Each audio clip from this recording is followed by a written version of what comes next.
7월 5일 새벽은혜 하나님께서 우리에게 주신 말씀은 열왕기 하 7장 11절에서 20절까지 말씀입니다. 제가 봉독하도록 하겠습니다. 그가 문지기를 부르매 그들이 왕궁에 있는 자에게 말하니 왕이 밤에 일어나 그의 신복들에게 이르되 아람 사람이 우리에게 행한 것을 내가 너희에게 알게 하노니 그들이 우리가 줄인 것을 알고 있으므로 그 진영을 떠나서 들에 매복하고 스스로 이르기를 그들이 성읍에서 나오거든 우리가 사로잡고 성읍에 들어가겠다 한 것이니라 하니 그의 신하 중 한 사람이 대답하여 이르되 청하건대 아직 성중에 남아있는 말 5마리를 취하고 사람을 보내 정탐하게 하소서. 그것들이 성중에 남아있는 이스라엘 온 무리 곧 멸망한 이스라엘 온 무리와 같은 이이다 하고 그들이 병거 둘과 그 말들을 취한지라. 왕이 아람 군대 뒤로 보내며 가서 정탐하라 하였더니 그들이 그들의 뒤를 따라 요단에 이른즉 아담 사람이 급히 도망하느라고 버린 의복과 병기가 길에 가득하였더라. 사자가 돌아와서 왕에게 알리니 백성들이 나가서 아람 사람의 진영을 노략한지라. 이에 고운 밀가루 한 스아에 한 세겔이 되고 보리 2스아에 한 세겔이 되니 여호와의 말씀과 같이 되었고 왕이 그의 손에 의지하였던 그의 장관을 세워 성문을 지키게 하였더니 백성이 성문에서 그를 밟음에 하나님의 사람의 말대로 죽었으니 곧 왕이 내려왔을 때 그가 말한 대로라. 하나님의 사람이 왕에게 말한 바와 같으니 이르기를 내일 이맘때에 사마리아 성문에서 보리 2스아를 한 세겔로 매매하고 고운 밀가루 한 스아를 한 세겔로 매매하리라 한즉 그때 이 장관이 하나님의 사람에게 대답하여 이르되 여호와께서 하늘에 창을 내신들 어찌 이 일이 있으랴 하매 대답하기를 내가 내 눈으로 보리라 그러나 그것을 먹지는 못하리라 하였더니 그의 장관에게 그대로 이루어졌으니 곧 백성이 성문에서 그를 밟음에 죽었더라. 아멘. 네, 오늘 말씀은 나병 환자들이 이제 갔다가 이제 이걸 봤잖아요. 그래서 이제 우리가 이것을 감출 수 없다. 우리가 이것을 알려야 된다라고 해서 이제 알렸습니다. 알렸는데 이제 그 말을 듣고도 왕이 이제 다 도망갔다라는 말 듣고도 왕이 믿지 않은 거예요. 그래서 신하 중에 한 명이 우리가 이미 망한 것과 같으니 말 5마리에 사람을 태워 보내서 확인만 하게 해주십시오. 라고 해서 드디어 확인을 하게 되는 거죠. 그래서 하나님께서 주시는 교훈, 여기서 첫 번째는요, 절망적인 상황에서도 하나님의 말씀을 신뢰하자입니다. 사마리아 사람들은요, 계속된 포위 속에 오늘은 내 자식을 잡아먹고 내일은 네 자식을 잡아먹자라고 하기까지 지금 절망의 끝에, 굶주림의 끝에 몰려 있습니다. 그래서 아무리 배가 고파도 어떻게 자식들을 그렇게 먹을 수가 있을까요? 그런 생각들이 막 들지 않으세요? 그 눈에 넣어도 안 아픈 우리 자식들을 나눠 먹자고 하는 그렇게 이웃과 얘기하는 것이 얼마나 공포스러운 일입니까? 근데 그만큼 사마리아는 절망 속에 빠져 있는 겁니다. 그래서 그런 상황에서 내일 고운 밀가루 한 스아가 한 세겔이 될 것이다. 라고 한다면 누가 그거를 선뜻 그런가요? 라고 할 수가 있겠을까요? 32만 원 정도에 해당하는 거거든요. 한 세겔은. 그리고 밀가루 한 스아는 7.3리터예요. 사실 그렇게 싼 건 아니죠. 근데 역사적으로요, 훨씬 더 이전에 사마리아의 기근의 때에 기근의 때의 물가에 비하면요, 이 가격이 5분의 1의 가격밖에 안 된다는 겁니다. 일상보다 조금 더 비싸진 정도? 그래서 거의 안정화가 되어 간다라고 하는 것을 이 물가로 나타내고 있는 거예요. 근데 이 자식을 나눠 먹자고 할 만큼의 이 절망적으로 이렇게 굶주려 있는 상황에 지금 내일이면 안정될 거다라고 말하는 게 사실 그 어느 누구도 그렇게 되겠습니까?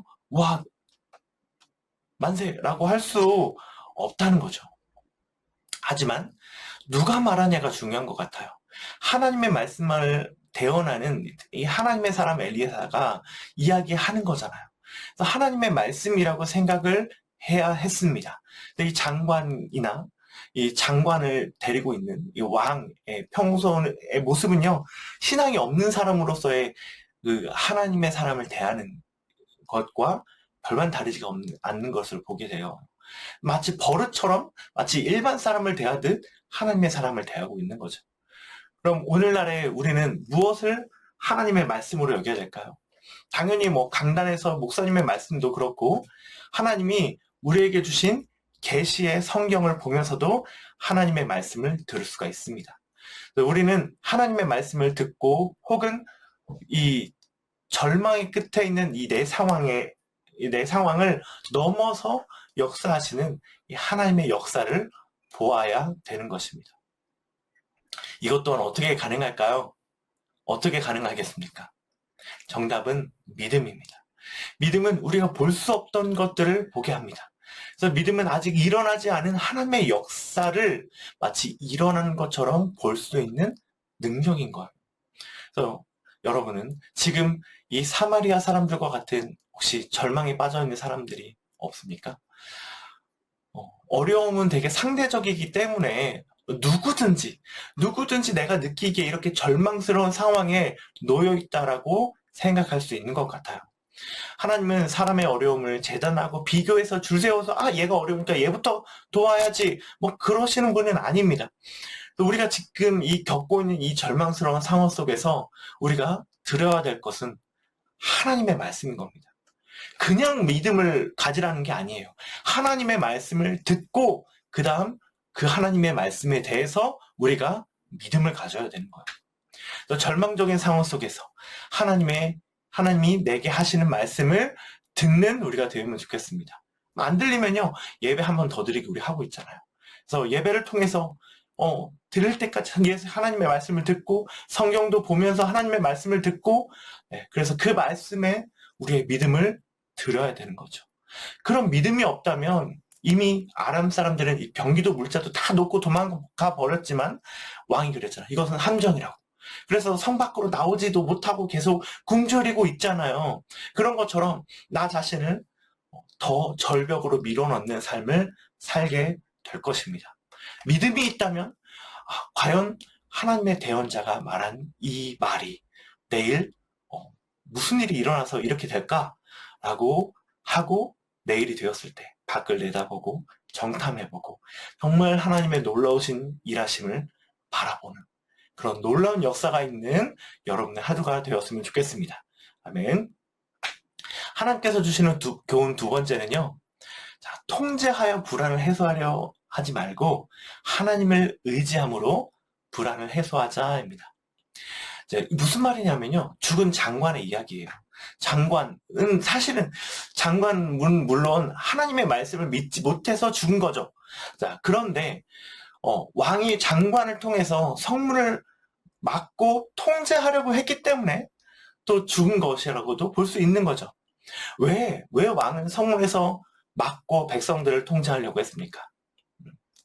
결국 그거예요. 왕 자신이 먼저 좋은 것을 골라서 가지고 혹은 많이 가져다가 왕궁에서 쌓아두려고 성문을 통제하는 것이 아니겠습니까? 그래서 자식을 나눠 먹을 정도로 지금 굶주려 있는 이 백성들이 이것을 참을 수가 있었을까요? 결국 이 장관이 죽은 것은요, 하나님의 말씀을 듣지 않아서였지만 구체적인 이유는 내가 더 갖고 싶다라는 욕심이 있었기 때문에, 그렇기 때문에 이 상황을 통제하고 싶었고 그래서 장관을 보냈기 때문에 그렇습니다. 이 왕은 왜 욕심을 가졌을까요? 욕심의 근원이 뭘까요? 이것은 사실 왕이 가지고 있는 욕심의 근원은 저는 불안이라고 보았습니다. 너무나도 굶주리고 어려웠던 지난 날들을 생각해보면 언제 또 이런 일이 일어날지 모르잖아요. 그래서 더 많이 비축해야겠다. 백성들이 다 가져가면 어떡하지? 우리 왕궁에 쌓아둘 것이 지금 필요한데? 그래서 먼저 우리가 쌓아둘 수 있도록 통제하자. 라는 그런 마음들이 아니었을까라는 생각이 듭니다. 사실 이 마음은요, 이 불안을 의지해서 뭔가 상황을 통제하려는 이 마음은요, 하나님을 믿지 않는 것이었어요. 이 불안을 해소시킬 수 있는 방법이 사실 진짜로는 어디에 있습니까? 하나님께 있는 거예요. 이 왕은 하나님께 거하지 아니하고 식량을 쌓아두는 것으로 자기의 불안함을 해결하려고 한 것입니다. 쌓아둔 식량도, 막강한 병거도 하나님이 흩으시면 한순간에 흩어집니다. 아무것도 할 수가 없는 거예요. 오직 하나님만이 인간의 안전을 지키시고 주관하십니다. 아멘. 이런 믿음이 왕에게 있었다면 아마 이렇게 통제하지 않았겠죠. 그러면 우리는 어떻습니까? 우리의 상황을 우리가 통제하려고 하는 이유는 무엇입니까? 그것도 저는 불안이라고 봐요. 우리는 어떤 것들을 주로 통제합니까? 나의 삶을, 나의 일상을 통제하고 또 우리 자녀들을 통제하죠. 이게 불안해서 오는 마음은 아닌지 한번 자신을 돌아보는 시간이 되셨으면 좋겠어요. 그래서 불안은 나를 안전하게 할 수 없고 오직 하나님만이 나를 안전하게 하실 수 있다라는 사실을 믿으며 하나님께 맡겨드리는 하루가 되었으면 좋겠어요. 내가 어떻게 될지 불안한 성도님들 계십니까? 하나님을 의지하십시오. 세상이 줄 수 없는 평안을 주시는 하나님을 의지하고 누구보다 평안하고 행복한 우리 행복을 전하는 교회 모든 성도님들 되시기를 간절히 바라겠습니다. 아멘. 기도하겠습니다. 하나님 아버지 감사합니다. 오늘 주시는 이 말씀을 통해서 우리가 하나님의 말씀을 보길 원하고 믿기를 원합니다. 지금 정말 한순간에 돌이킬 수 없을 것 같은 우리 생각으로는 이해가 될 수 없을 만큼 그런 절망적인 상황에서도 하나님께서 회복된다라고 말씀하시면 회복되는 것을 우리가 믿고 주님께 이 믿음을 드리고 우리가 나아가는 하루가 되었으면 좋겠습니다. 또한 주님, 내 안에 이 없는 것들에 내가 집중하여서 내가 불안해서 뭔가 더 상황을 통제하고 더 많이 쌓고 더 무언가들을 하려고 하는 이 마음들을 주님 앞에 내려놓길 원합니다. 주님, 당신만이 우리의 안전을 책임지실 수가 있습니다. 오늘 하루 우리의 안전을 주님께 맡겨드리며 예수님의 이름으로 기도합니다. 아멘.